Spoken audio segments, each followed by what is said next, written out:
The smell of stale coffee and desperation was a familiar perfume in my office. I preferred the city's crisp morning air, but some days, even that tasted like exhaust fumes.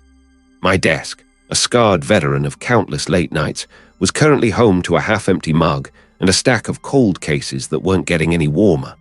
The sun, a lazy orange smear against the grey high-rises outside my window, hadn't quite committed to the day. Neither had I.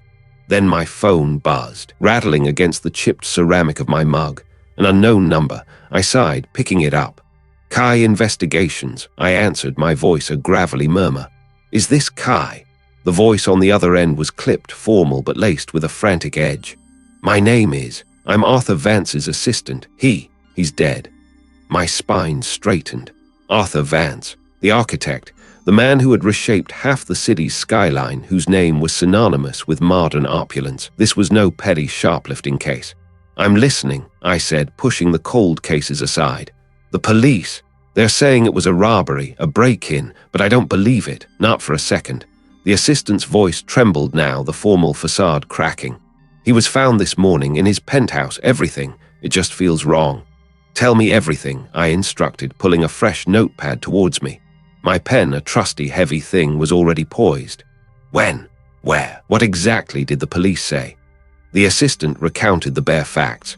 Vance found dead by his morning cleaner, a forced entry on the terrace door, valuables missing. The standard police narrative.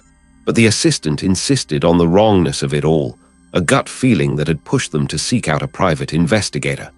They'd heard my name, apparently. A flicker of something that wasn't quite pride, more like a grim acceptance of my reputation, passed through me. I need to see it, I said, already grabbing my coat. Can you get me in, past the uniforms? There was a moment of hesitation, then a decisive yes. Meet me at the Grandee's tower, penthouse level, dead. The city's elite rarely ended up as simple statistics in a robbery report. There was always more. I locked my office door, the click echoing in the quiet hallway. The elevator ride down was punctuated by the rhythmic hum of the old machinery, a sound as familiar as my own heartbeat. On the street, the morning rush was just starting to swell. Cars crawled like sluggish beetles, their horns a symphony of impatience. I hailed a cab, giving the address of the Grandee's tower. As we weaved through the labyrinthine streets, I caught a glimpse of the recently shuttered, closed ice skating rink, its faded marquee a stark contrast to the gleaming glass towers that now dominated the district. Vance had spearheaded that redevelopment project, turning old, beloved city landmarks into monuments of concrete and steel. Not everyone had been happy about it. The memory of the protests, years ago, still felt fresh in the city's collective consciousness. Even the air in the lobby felt expensive, hushed, as if afraid to disturb the silent ascent of wealth. The assistant, a tall, slender individual in a perfectly tailored suit, was waiting for me by the express elevator. Their face was pale, eyes red-rimmed but dry. A practiced composure, I noted, but the tension was barely contained. Kai, they acknowledged, their voice hushed. Thank I for coming. Let's see what we're dealing with, I replied, my gaze sweeping over the lobby, noting the discreet cameras, the stoic security guards. This wasn't a building where robberies just happened. Not without a carefully orchestrated plan, at least. The tension in the small space was palpable, thick enough to taste. The assistant fidgeted with a cufflink, their gaze fixed on the floor indicator, avoiding my eyes. When the doors opened, the scene was exactly what I expected. Uniformed officers, crime scene tape, the sterile glow of forensic lights. A burly detective, his tie loosened and shirt straining, blocked the entrance to the penthouse. He recognized me, a flicker of irritation crossing his face. Kai, he grunted, a warning in his tone. What are I doing here? The assistant hired me, I stated, gesturing vaguely.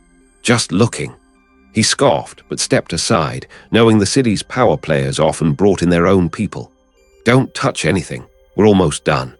Wouldn't dream of it, I murmured, my eyes already scanning past him. The penthouse was vast, an open-plan expanse of minimalist design and breathtaking city views. Floor-to-ceiling windows offered a panoramic sweep of the urban landscape, a fitting backdrop for a man who had shaped so much of it. The air, however, was thick with the metallic tang of dried blood and the cloying scent of cleaning chemicals. Arthur Vance lay sprawled on a plush, cream-colored rug in the center of the living area. His eyes, fixed on the distant ceiling, seemed to still hold a spark of the ambition he was famous for. The police photographer was packing up, his flash unit still radiating a faint heat. I took in the scene. A large, ornate antique clock lay shattered on the floor near a display cabinet, its delicate gears exposed like the inner workings of a broken heart. Drawers were pulled out, their contents scattered. A few expensive-looking trinkets were conspicuously absent from a display shelf. The terrace door, indeed, showed signs of forced entry, a splintered frame, a bent lark. The broken clock, the scattered drawers, the missing valuables, it all fit. Too well. My eyes drifted to Vance himself. His left hand was clenched, fingers curled into a fist, and tucked loosely within that fist, almost hidden, was a single, crumpled theater ticket stub. Not a pristine ticket, but one that looked like it had been held tight, then released in the final moments. That was it. The first discordant note. A man fighting for his life, struggling with an intruder, wouldn't be clutching a theater ticket. He'd be grabbing for a weapon or trying to defend himself. This wasn't a reflex. This was deliberate. I met the assistant's gaze. "Tell me about Mr. Vance's last night." I answered, my voice low, the jadedness momentarily forgotten, replaced by a keen edge of determination. Every detail.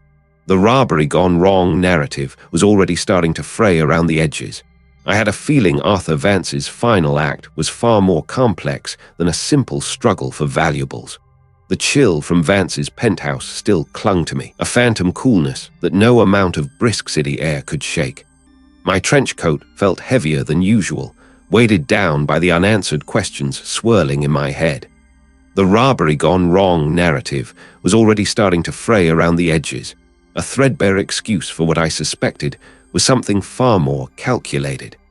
Vance's final act was undoubtedly more complex than a simple struggle for valuables. My first stop was the gleaming corporate tower that housed Vance and Associates. The lobby smelled of polished marble and ambition. The receptionist, all sharp angles and colder than a January morning, eventually directed me to the office of the senior business partner. He was a man built like a bulldog, all squat power in an expensive suit, his face a carefully constructed mask of professional grief. "A tragedy, Kai," the business partner said, his voice smooth, almost too smooth, as he gestured me to a leather chair. His office offered a panoramic view of the city, a view Vance himself had helped design. Arthur was a visionary, the firm were all reeling. "I'm sure I am," I replied, leaning forward. "Walk me through yesterday evening. What were I doing?" He didn't hesitate. "Dinner with a potential investor, a very important one. We were finalizing details for the new waterfront development. I have receipts, witnesses. We finished around 11. I went straight home." He offered a tight, practiced smile. Not exactly the life of a master criminal, I assure I watched his hands. They were clasped on his desk, gripped tight. Any professional disagreements with Vance, any projects that caused friction. The business partner sighed, a theatrical puff of air. Arthur was, shall we say, uncompromising, brilliant but stubborn. We had our debates, certainly. Every partnership does, but nothing that would lead to this. He paused, then added, almost as an afterthought, he was having some personal issues too, I know. His family, completely estranged from his sister and her son, haven't spoken in years, not since that old City Hall scandal broke. Messy business. A new thread. What scandal? Oh, just a minor zoning dispute from way back, involving a parcel of land Arthur acquired for a public park project. Nothing criminal, mind I, but it caused a stir. His sister thought he'd betrayed their family's name. She always was a bit dramatic. He waved a dismissive hand. But that was decades ago. Unrelated, I'm sure. I made a mental note. Estranged family, old scandal, more layers to peel back. The business partner's alibi seemed solid, almost too solid. But his casual mention of Vance's family felt like a deliberate diversion. He was trying to steer me away, or perhaps just offering up a convenient distraction.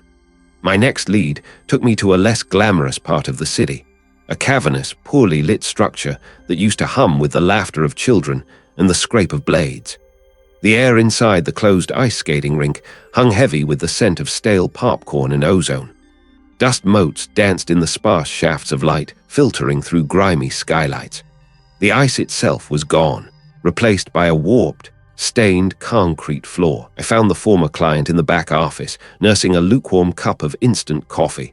He was a gaunt man with a perpetually aggrieved expression, his clothes rumpled, his eyes tired.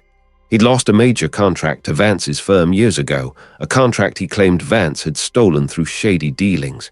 Vance was a snake. The former client spat, slamming his mug down. The clatter echoed in the vast, empty space. A goddamn thief. He ruined me. My business, my reputation, all gone because of his slick maneuvers. His voice rose raw with resentment. I told him, I warned him, what goes around comes around. And what exactly did I warn him about? I asked, my gaze sweeping the bleak office. A single framed photograph on his desk showed him smiling, younger, standing proudly in front of a building that looked suspiciously like the one Vance had ended up designing. He glared at me, his eyes narrowing. That he'd pay. That one day, someone would make him pay for what he did to people like me. He built his empire on the backs of others, stepping on anyone who got in his way. Where were I last night? He scoffed. Home, drowning my sorrows same as most nights. Got no fancy alibis, Kai. No business partners to vouch for me. Vance made a lot of enemies, Kai. A lot of enemies, more than just me. His anger felt genuine, a simmering rage that had clearly festered for years. The motive was certainly there, a powerful cocktail of revenge and ruin. His lack of a solid alibi, combined with his overt animosity, painted a compelling picture. He had nothing to lose by admitting his hatred, and everything to gain if Vance was out of the picture. The memory of the business partner's too smooth demeanor faded slightly against the former client's raw fury. Back in my car, the engine rattling to life, I considered both interviews. The business partner was cagey, hinting at old family drama. But the former client, his bitterness was a tangible thing, a heavy weight in the air of that desolate rink.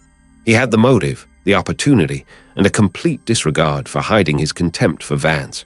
It felt like a solid lead, a path carved straight through the murky waters of this case. I pulled out my notebook, scribbling down the former client's details, feeling a flicker of that familiar investigative thrill. This could be it. This could be the man who finally snapped.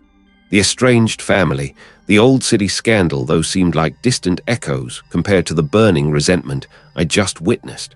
For now, my focus narrowed. This was the trail I had to follow.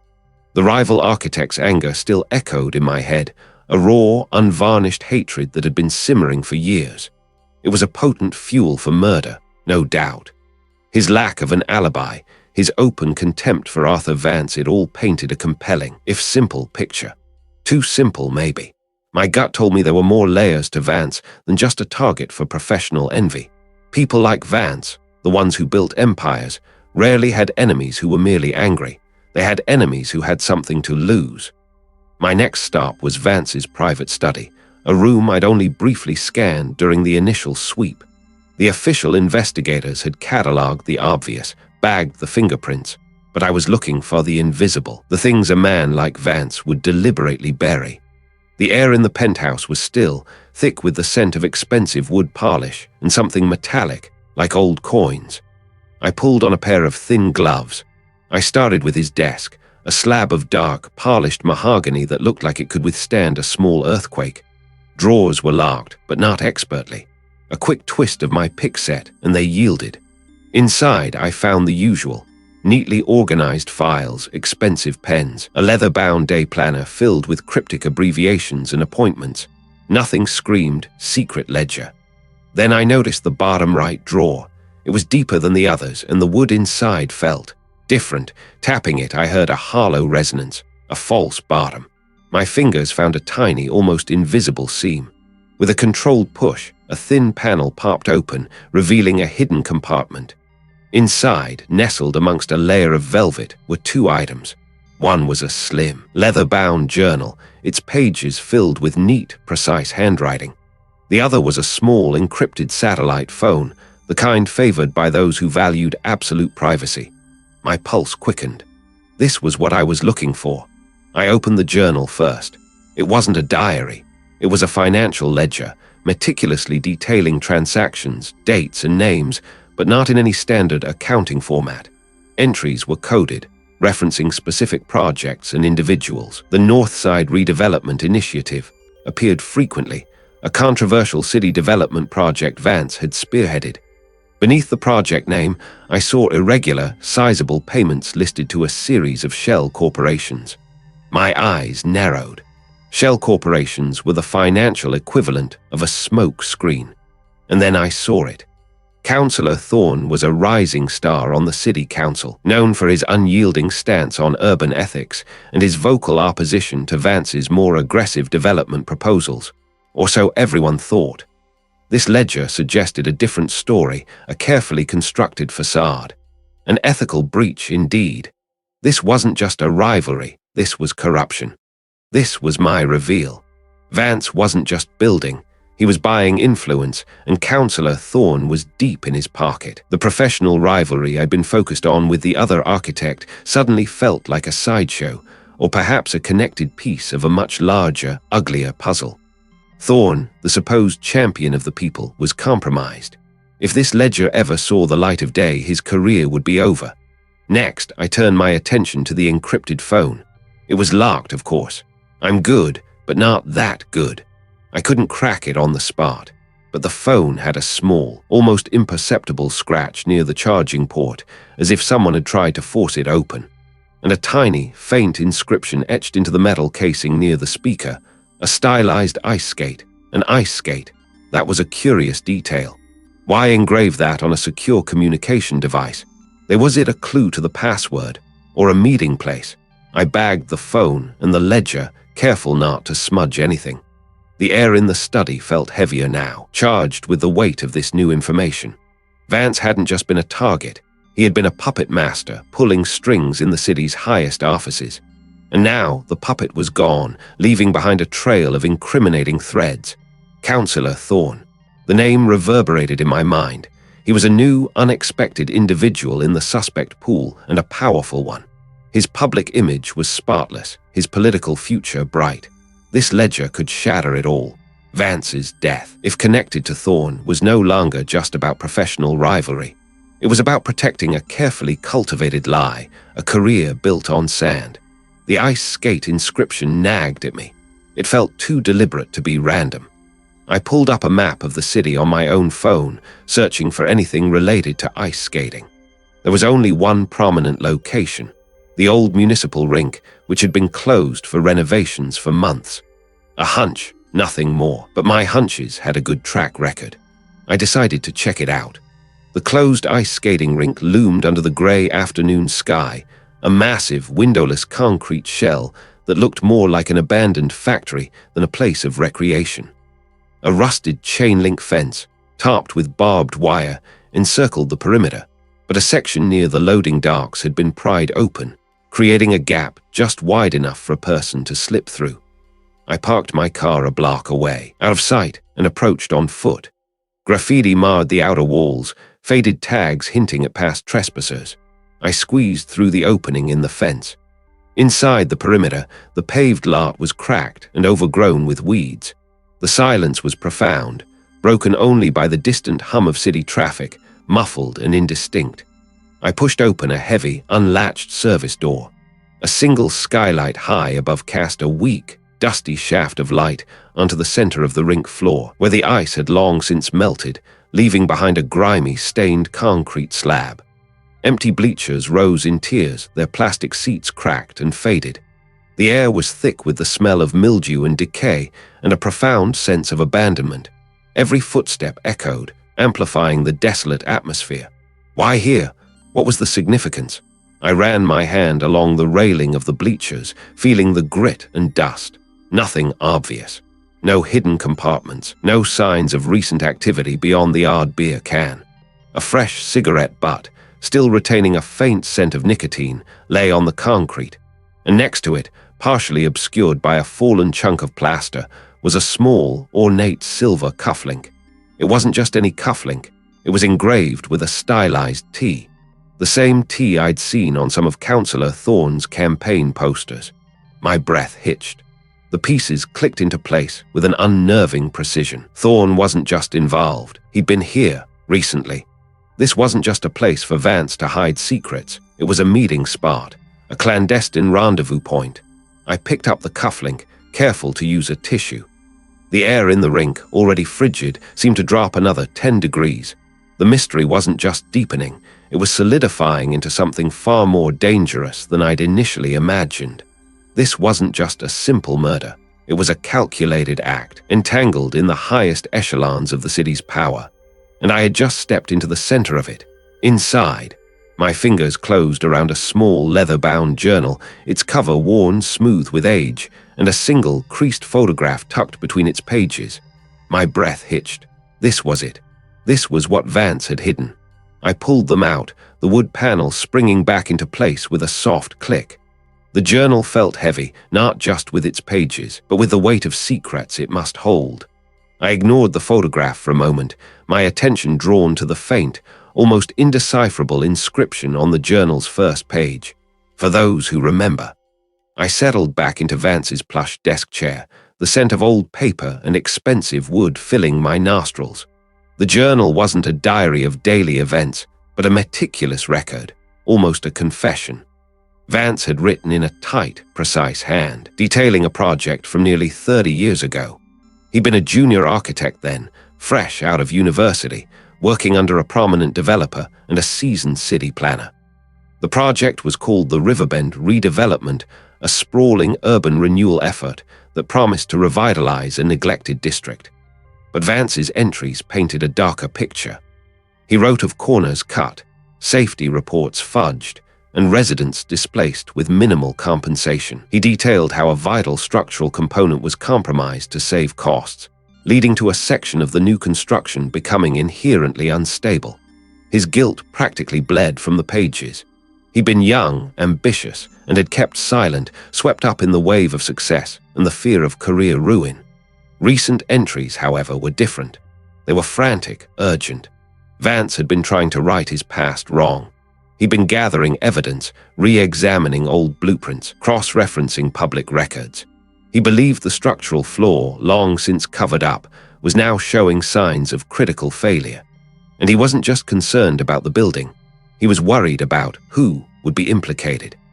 He mentioned a memorial site, a small park built over the original foundation of the problematic structure, and hinted at a specific, subtle marker he'd placed there years ago, a silent accusation.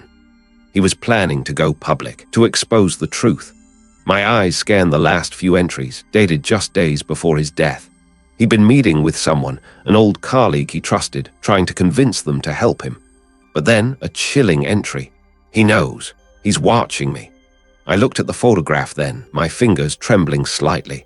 It was a faded, grainy picture, clearly from the same era as the journal's earliest entries. 3 young men stood smiling, arms around each other, in front of a partially constructed building. To his left was a man with a confident, almost arrogant smirk, a face I recognized from recent newspaper articles about a powerful real estate magnate, a man who had been a rival of Vance's in later years. And to Vance's right, a third figure, less distinct, but with a familiar intensity in his eyes, the city planner, now a retired but influential figure, whose testimony I'd already dismissed as unhelpful. The background of the photo was what truly seized me. Behind them, partially obscured by scaffolding, was the distinctive arched roofline of a building that was now abandoned, derelict, but still standing, the closed ice skating rink.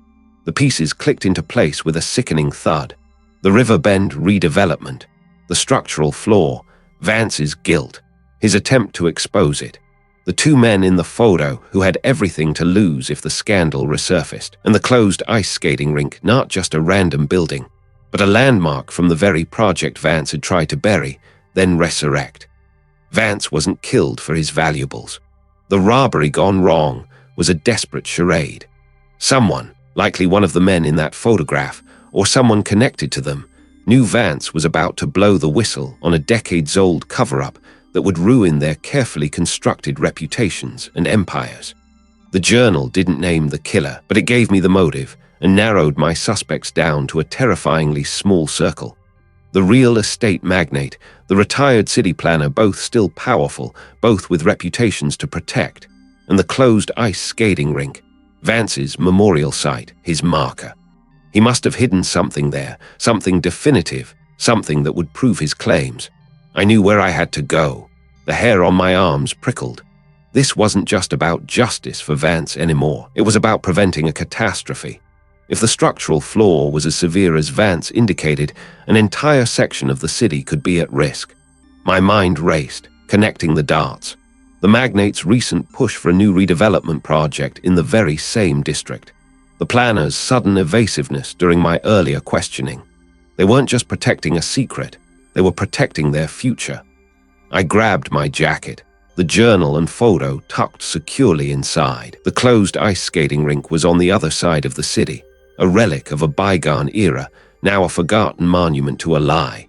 The air outside was sharp, biting. I hailed a cab, giving the driver the address of the rink. The ride was silent, my thoughts a whirlwind of structural reports, legal documents, and the faces in that faded photograph. Vance hadn't just kept a secret.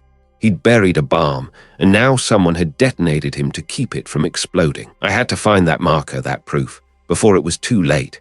Before the killer covered their tracks completely, or worse, before the truth about the Riverbend redevelopment claimed more victims. The tension in my gut tightened into a hard knot. I was walking into something far more dangerous than a simple murder investigation. I settled back into Vance's plush desk chair, the scent of old paper and expensive wood filling my nostrils. He'd be. My eyes scanned the final pages, the ink slightly smudged, as if he'd been writing in a hurry or with a trembling hand. The project, codenamed Aquafront, was a massive public works initiative from decades past a series of waterfront developments that had reshaped a significant portion of the city's coastline. Vance, a young architect then, had been pressured, coerced, into signing off on structural integrity reports he knew were falsified. Corners cut, cheap materials used, all to line the pockets of a select few.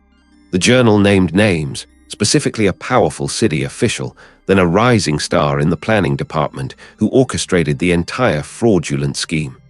The official, now a revered figure, a titan of urban development, had built an empire on that lie.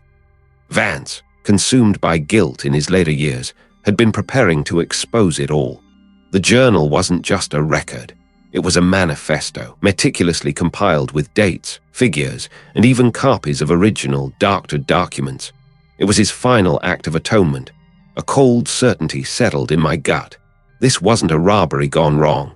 This was a desperate attempt to silence Vance and retrieve this very journal. The robbery was a flimsy cover story meant to misdirect, to make it seem random. But the killer hadn't found it. Vance, ever the meticulous planner, must have hidden it well, perhaps knowing he was in danger. He hadn't just been killed, he'd been systematically eliminated. I ran a hand over my stubbled chin, the subtle threat in the city official's voice when I'd questioned him. The way his eyes had darted around Vance's penthouse, searching even then. He wasn't just grieving a loss, he was hunting for something vital. He knew Vance had this. He had to. I pulled out my burner phone, the cheap plastic feeling rough against my thumb. No time for official channels just yet. This needed to be handled delicately, directly.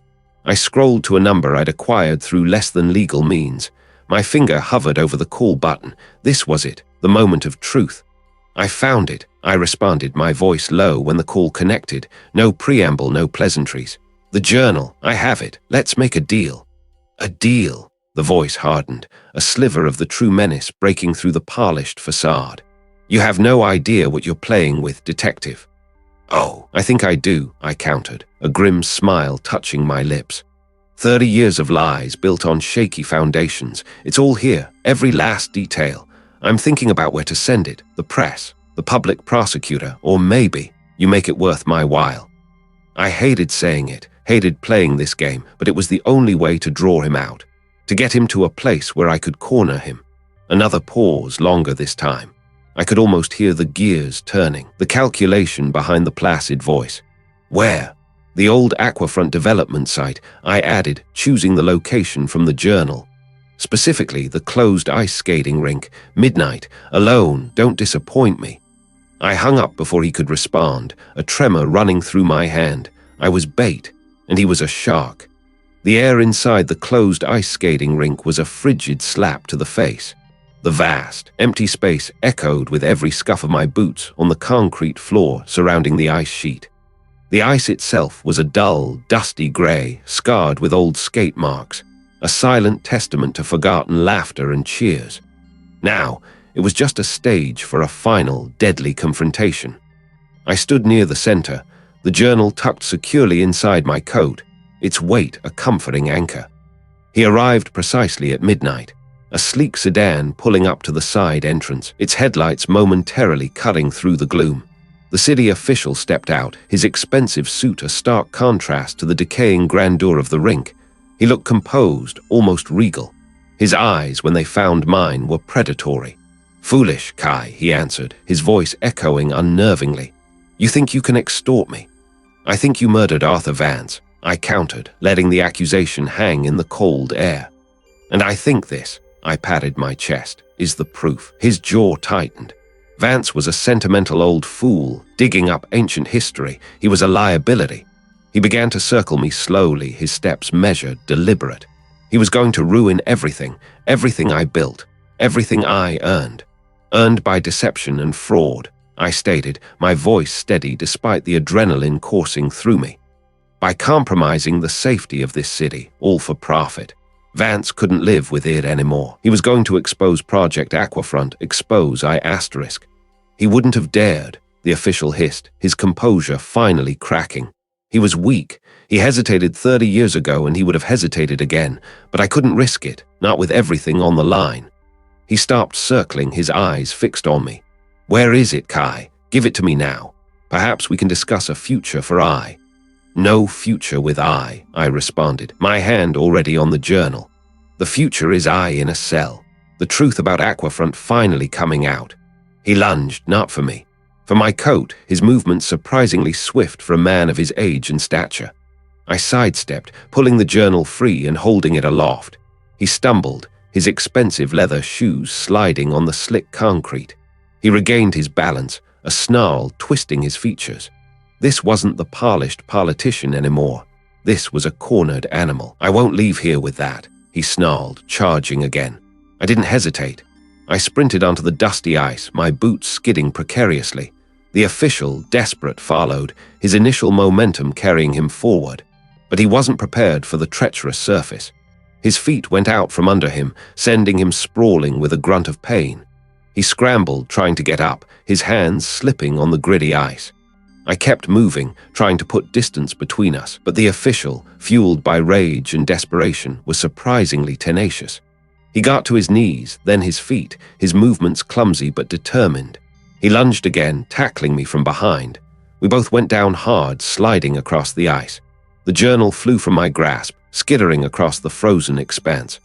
"No!" I yelled, scrambling after it.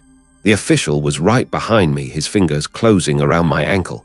I kicked out, my heel connecting with his chin. He cried out, releasing me. I propelled myself forward, my fingers brushing against the worn leather cover of the journal. He was up again, a heavy wrench he'd grabbed from a nearby maintenance cart now clutched in his hand. He swung it wildly, the metal whistling past my ear. This wasn't just about the journal anymore. It was about survival. He advanced, his eyes burning with a murderous intent. The truth, the scandal, the years of hidden corruption, it was all coming to a head on this frozen stage. I knew then that he would kill me, just like he killed Vance, to keep his secrets buried forever. But I wouldn't let him. Not tonight. This wasn't just a desperate grab. It was a desperate lunge for oblivion, for the shred of his life I held in my hand. "Kai!" A voice boomed from the entrance of the cavernous, echoing space. The police detective, a burly figure even at this distance, silhouetted against the weak morning light, filtering through the grimy windows of the closed ice skating rink. Behind him, 2 uniformed officers fanned out, their footsteps crunching on something gritty on the concrete floor that surrounded the frozen oval. The architect's business partner froze, his head snapping towards the sound. The snarl on his face twisted into something like defeat, then quickly, pathetically, back into a desperate plea. He looked at the journal, then at me, then at the arriving authorities. His shoulders sagged. "It's over," I added, my voice cutting through the hollow air. My own breath plumed in the cold. The rink was a relic, its ice a dull, milky sheet, surrounded by empty bleachers and peeling paint. The business partner didn't resist when the uniformed officers approached. He just stood there, hands hanging limp, his expensive suit rumpled and stained from his earlier struggle. The police detective reached me first, his eyes scanning me for injuries before settling on the leather-bound journal. "That what I think it is?" he asked, his voice low. I nodded, holding it out. Arthur Vance's final testament, and the key to everything. As the business partner was led away, his protests fading into grumbles, I explained. The journal detailed years of corruption, a meticulously documented scheme to cut corners on the city's most ambitious public works projects, the new waterfront development, the revamped transit lines, even the new city hall. Vance, the visionary architect, had been an unwilling participant at first, slowly drawn into the web by the business partner's ruthless efficiency and the promise of unparalleled influence. But Vance, it seemed, had a conscience, however belated. He had been compiling the evidence, planning to expose it all. He was going to blow the whistle, I told the police detective, watching the business partner disappear through the entrance. He had meetings scheduled, people he trusted, but his partner found out. Vance kept the journal hidden, but he made a mistake. He spoke too freely, let slip enough details for his partner to realize the extent of his betrayal. The motive, then, wasn't just money, it was survival. The business partner's entire empire, built on these fraudulent contracts and substandard materials, would have crumbled. The missing files, the manipulated security footage, it all clicked into place. The business partner had been trying to erase his tracks, but Vance's stubborn insistence on documenting every transgression had been his undoing. The aftermath was swift and brutal for the city's elite. The journal wasn't just a confession. It was a blueprint of deceit, naming names, detailing payoffs, exposing a network of complicity that reached into every level of municipal government and several prominent development firms. The police detective assured me that the district attorney's office was already preparing a grand jury investigation. Arrests would follow, and the reverberations would shake the foundations of the city. The polished veneer of progress and innovation would crack, revealing the rot beneath. The police detective listened, occasionally interjecting with a sharp question, but mostly just nodding, his gaze fixed on the journal I'd handed over. It was a weighty piece of evidence, not just in its physical form, but in the truth it contained. Later, as twilight bled into the sky, I found myself back at my office. The city lights began to twinkle, a deceptive sparkle over a landscape of corruption. The case was closed, the killer apprehended, the scandal exposed. Uncovering the truth always came at a cost. For Arthur Vance, it was his life. For the city, it would be a painful reckoning, a period of shame and rebuilding trust. For me, it was another notch on a long, complicated belt. I poured myself a glass of cheap whiskey, the amber liquid catching the light from my desk lamp. I thought about Vance, the man I'd only known through the fragments of his life I'd pieced together. A man who, in the end, had tried to do the right thing, even if it cost him everything. I picked up a worn photograph from my desk, an old, faded snapshot of a younger me standing by a sun-drenched pier. A ghost of a smile touched my lips. Closure wasn't a sudden, blinding light. It was a quiet settling, a slight easing of the tension in my shoulders. My job was to be ready for them. I drained the glass, the burn a familiar comfort, and began tidying my desk, preparing for whatever case the morning might bring. The city was still there, broken but not beyond repair, and I was still Kai, a detective with a knack for finding what was hidden.